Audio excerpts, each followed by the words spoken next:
America's pastime has been a part of the Vegas community for over 40 years. And as our city grew, so did the love of the game. Now, excitement is growing for our next home team.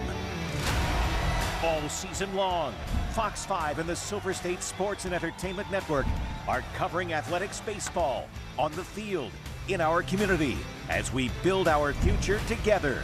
America's pastime will soon call the Valley home. Play ball, Las Vegas. This is Covering the Bases with the A's. Hey there, baseball fans. Welcome inside Covering the Bases with the A's. 30 minutes devoted to athletics baseball from the big leagues to the farm. Kevin Bullinger with you inside our Las Vegas studios, and let's take a look at what's on deck for this week's show. The 2025 season wrapping up, and while the A's may be out of the playoff race, a lot of players continue to make their mark. We're going to check in on Nick Kurtz and his home run barrage, along with big moments for Jacob Wilson and Brent Rooker. Plus, the players talk about their call-up moment.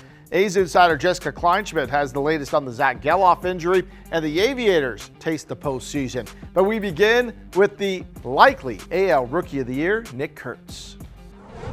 To end that inning, and this time launches one out towards right field. Going back is Brian Reynolds, and gone. Nick Kurtz puts the A's on the board with one big swing. That's number 33 for the Big Amish.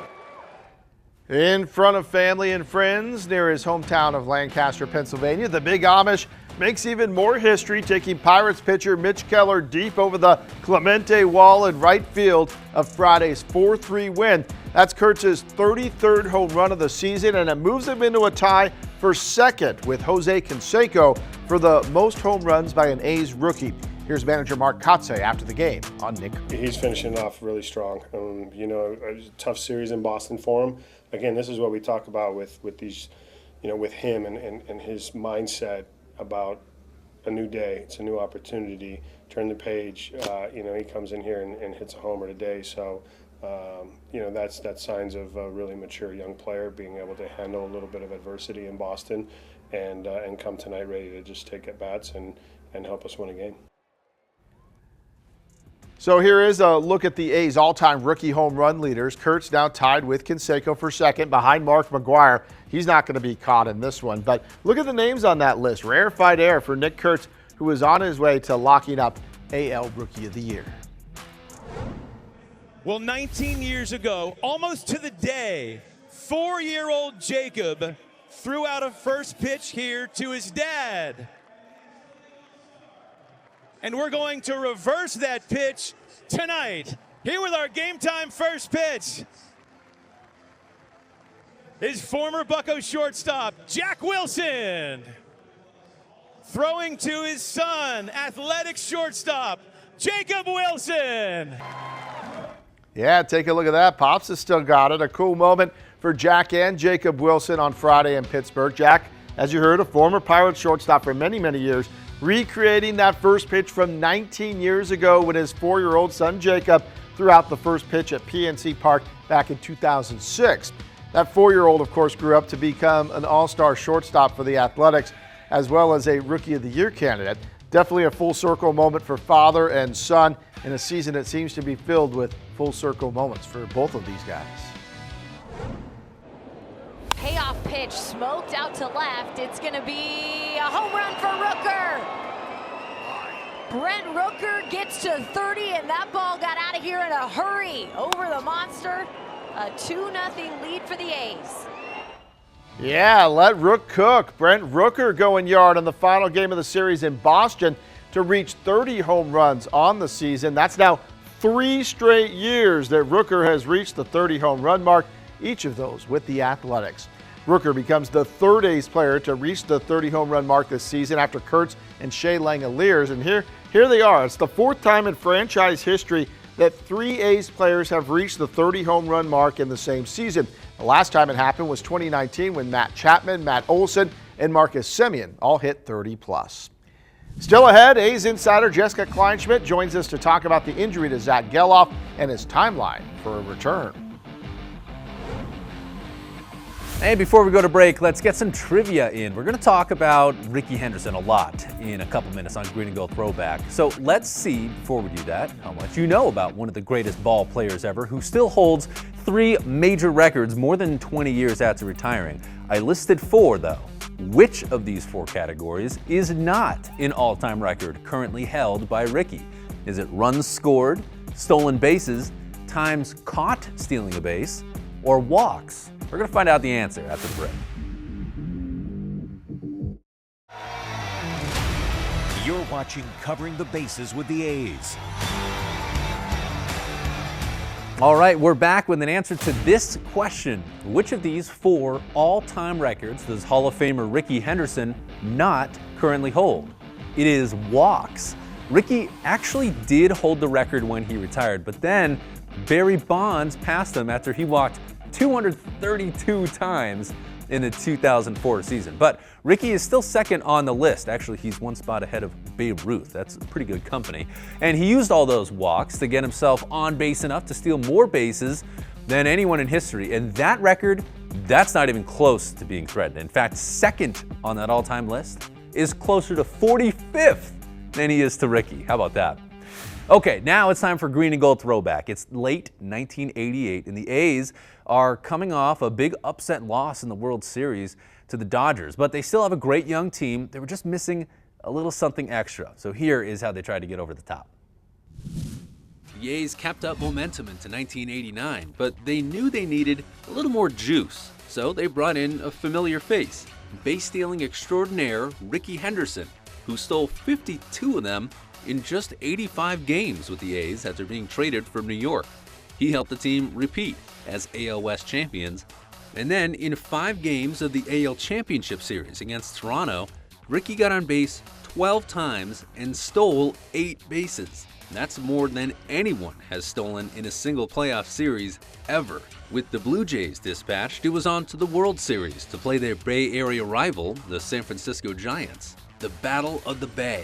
The A's won Game 1 5-0 in Oakland, Dave Stewart throwing a 5-hit shutout, and then after taking Game 2, the A's went across the Bay to San Francisco when suddenly, just before the first pitch of Game 3, with fans packed in, ready to watch the game, a huge 7.1 magnitude earthquake rocked the Bay Area, and A's manager Tony La Russa had to tell his team there would be no game that day.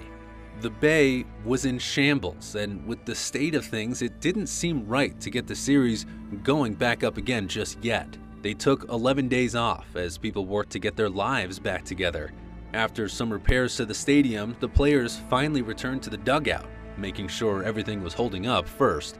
Fans were both excited to come back to see baseball and carrying heavy hearts, remembering the 63 people who died in the earthquake, with flags flying at half-staff in Candlestick Park in San Francisco. The A's picked up right where they left off, winning the next 2 for a sweep of the Giants and bringing home the 9th World Series title in franchise history. Rickey Henderson finished his postseason batting .441 with 3 homers, 3 triples, and 11 steals in only 9 games. So the A's finished the 80s on top of the world, and I'm going to tell you how they followed it up as they open up a new decade as World Series favorites next week on Green and Gold Throwback. It is time to welcome in our A's insider, Jessica Kleinschmidt. Jess, let's start with a player who has been battling adversity all season, really. Zach Geloff, we've seen him go down to AAA, have some success with the Aviators, and then get called back up, but he has sustained another injury, dislocated shoulder. How is he handling this challenge after battling all season long, trying to fight through it, and what's the timeline for him?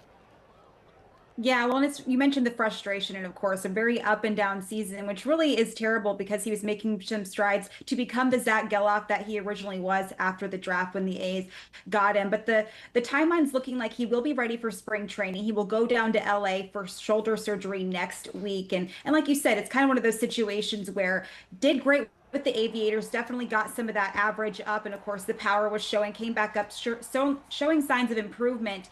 But as far as that goes, he is done for the season. But with that move, Max Muncy does come back with a very limited bench role. Now, the A's at this point, they're eliminated from the postseason, but they can still spoil other teams' postseason goals. What is the mindset of this team as the 2025 season comes to a close and maybe they're looking ahead to spring training?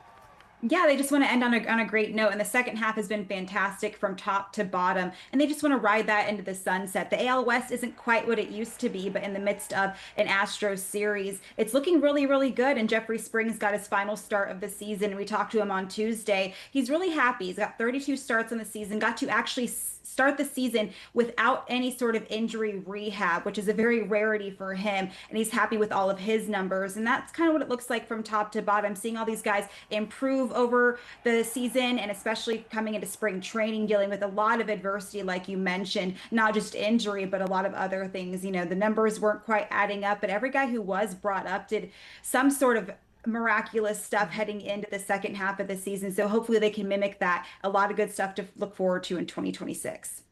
Yeah, absolutely. Now, let's end on a high note here. A really full circle moment for Jacob Wilson in Pittsburgh, getting to catch the first pitch that his dad threw. Just what was that like to see that unfold? You know, his dad used to play for the Pirates, so just a really cool all-around situation there. Yeah, and especially for Jacob, the joke is he thinks that every single kid that he grew up with also stayed in a major league clubhouse, but that obviously wasn't the case. So it was a lot of memories for him. He, of course, grew up in that clubhouse. And if you watch him throw the first pitch back when he was little, you just knew he was going to be something special when he was throwing it to his dad. And those two together are so great. It's actually really fun to watch Jack just be a baseball dad, because you often forget that he had a very illustrious career for himself as far as his shortstop. He was an all-star select, of course. And I think for him, as time goes on, being able to just be a dad, knowing he did get to have that experience with his son over and over again is great. When you watch Jacob play, you can tell that the apple definitely doesn't fall far from the tree. Yeah, absolutely. Certainly followed in his father's footsteps. Jessica Kleinschmidt, our A's insider, thank you so much. Thanks for having me. Still ahead, more for Mariah Janos as she goes one-on-one with the manager of the Las Vegas Aviators as the team fights to secure the PCL championship. Plus, players never forget their call up to the big leagues. When we return, we're hearing from the A's about when they learned they were headed to the show. You're watching Covering the Bases with the A's. Good luck, Aviators. Go out, go kill it. Have a good playoffs. Hey boys, just want to wish you guys good luck. Go out there and kill it like you've done all year. I'm excited to watch you guys play. What's up, boys? Go take this thing home. Good luck. Good luck, boys. Go win this thing. Just wanted to wish good luck to the Aviators. Go win it. Hey guys, good luck. I hope y'all absolutely kill it. All right, what's up, boys? You guys better go win me that ring, and good luck this year. Good luck, Aviators. Good luck, Aviators. Good luck, boys. Hope you bring home the championship. Go Aviators, baby. Let's take it. There they are, the Athletics wishing the Aviators good luck in the postseason as they compete for a PCL championship against the Tacoma Rainiers in hopes of advancing to the AAA championship at Las Vegas Ballpark. I caught up with manager Fran Reardon ahead of the series. From the stretch, the 1-1 pitch hit in the air, high and deep to right center. This one's way gone. Where's it gonna land? Beyond the pool. Okay, Fran, this roster has evolved throughout the season. We've talked about the transactions that have kind of played a role in the first half versus how the second half has played out. But what is it about this group down the stretch here that gives you confidence entering the postseason here? Well, I think we're playing good baseball all the way around. Our lineup is pretty complementary as far as some speed, some power, some right-handed hitters, some left-handed hitters, some experience, some new guys that are just finding their footing in AAA. But very talented group, all through the lineup, and we think we're going to do some great things this series. Denzel Clark back in Vegas just in time for this series. How much of a boost does he give this lineup on rehab assignment here? Well, anytime you have Denzel in center field, tracking down balls and what he can do with his legs and how much he's improved with the bat, he's made a really, really strong impact at the major league level this year, and he started that all here with us. So it's kind of good to have him back here full circle to lead it off for us tonight. The last time you guys faced Tacoma, it was about a month ago. You took 4 of the 6 games against them. What did you like out of what you saw then that you're hoping translates into this series? Well, we did win 4 or 6 last time they were in town about a month ago, and of those 4 wins, two 2 or 3 of them were comeback wins where we got down early and our bats came back against some pretty tough arms they have in the bullpen. And conversely, our bullpen was able to hold them when it mattered the most. So, you know, having that confidence against a team, especially when you're fighting for a championship, is huge. We heard Fran talking about this lineup being complimentary, and that was on full display in Vegas's 7-1 Game 1 win over Tacoma. At the time of the show taping, the Aviators are just 1 win away from advancing to the AAA championship. The A's are full of young talent who had their big league debut just a short time ago. But whether you're a rookie or a vet, you never forget the call. This ball hit well, deep out to center field. It takes Butler near the wall, and he'll reach up and make the catch. For any major league player, the call up to the big leagues is one of the most memorable moments of their life. It's the realization that all of the hard work has paid off and their dream is becoming a reality. In most cases, it's the AAA manager that gets the honor. So for the A's, most of their stories involve Fran Reardon, who handled some straightforward and had some fun with others. We're in Vegas at home, we're playing, and I hit a double, and I slid in the second, and the umpire called me out, but I was safe, and I kind of got a little agitated, so I kind of said some words, but he didn't throw me out of the game. And then game's over. Next day, friends like come in my office. I'm like, oh, I must be in trouble or something. And he's like, hey, you can't be talking to the umpires like that, because you know in the big leagues they're not going to be tolerating that. So that was kind of how he told me I was going to the league. It was a pretty cool moment. Called my dad, called my mom, called my brother, and yeah, it was pretty cool. Tyler Soderstrom to center field. This ball has carried. This ball's back in. Tyler Soderstrom with the first homer for the Athletics in 2025. I got called up over the All-Star break. I woke up to a missed call from Fran, so I kind of had an idea, and called him back. I was still half asleep, and I called him back, and I was like, what's going on? He's like, oh, you ready to go to the big leagues? I'm like, yeah, and then I got to celebrate with my family at home, so pretty cool. And Jacob Wilson drives it in the left. Jacob Wilson strikes green and gold in Sacramento. In some instances, it was A's manager Mark Kurtz who had the honor of making the call.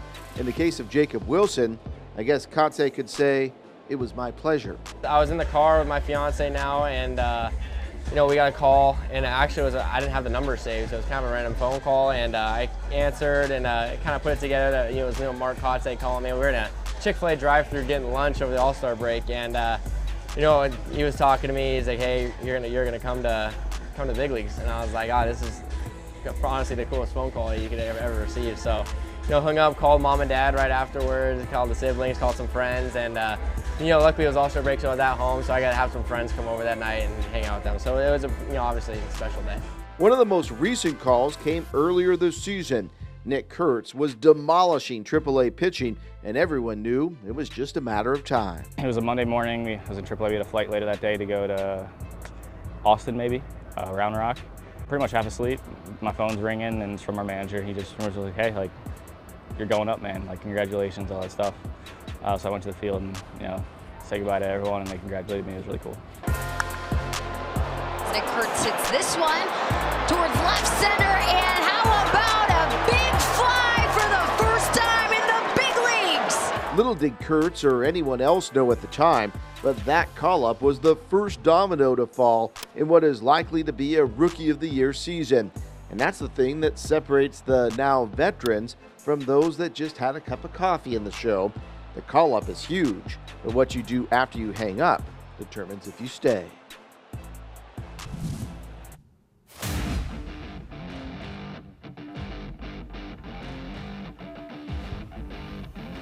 Still ahead, the season is wrapping up, but the A's have one final series before they head into the offseason.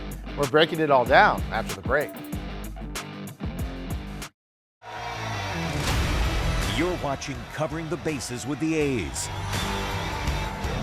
This is a great day for Las Vegas. Las Vegas has proven itself to be a great sports town and a great host to professional franchises. It's an epic moment for our 124-year-old franchise. 2028, we have opening day out here on the Las Vegas Strip. 3, 2, 1.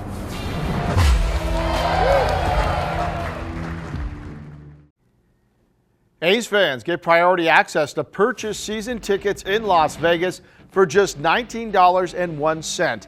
Now, current A's season ticket members, Aviators season ticket holders, as well as Clark County residents who secure their spot on the priority access list will receive purchase priority ahead of the general fan.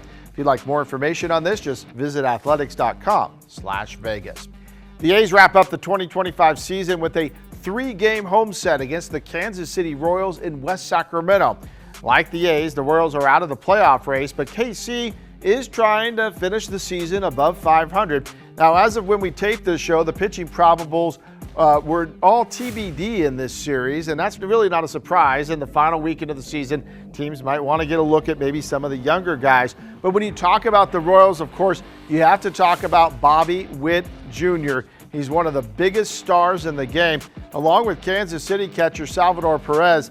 It's another one to keep an eye on. These are two guys that would be getting a lot more attention in the baseball world and the sports world if they were in a city that maybe attracted a few more eyeballs. And one key player that the Royals added since the last time the A's played Kansas City is Mike Yastrzemski. The former Giant was dealt to Kansas City at the trade deadline. Now, after that series, the players are going to pack up for the offseason. They aren't going to return to the Diamond until they hit spring training in Arizona after the first of the year. That is a wrap on this edition of Covering the Bases with the A's. For our entire Las Vegas team, I'm Kevin Bollinger. We thank you for joining us, and we're going to be back next week for the final show of the season when we're going to look back at 2025, and of course, we're going to look ahead to all the excitement that's already brewing for next season. Enjoy the baseball this week.